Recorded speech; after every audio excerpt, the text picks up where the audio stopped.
নমস্কার। কবিগুরু রবীন্দ্রনাথ ঠাকুরের লেখা রাজা ও রানী।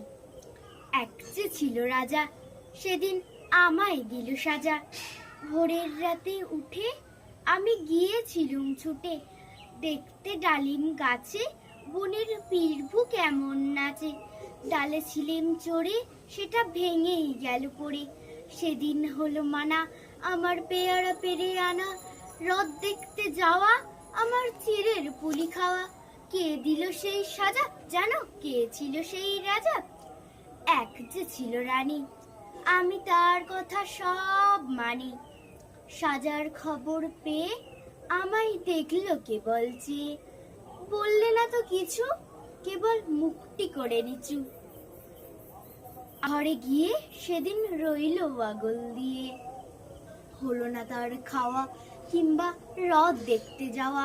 নিল আমায় কোলে, সাজার সময় সারা হলে। গলা ভাঙা ভাঙা, তার চোখ দুখানি রাঙা। কি ছিল সেই রানী আমি জানি জানি জানি। নমস্কার।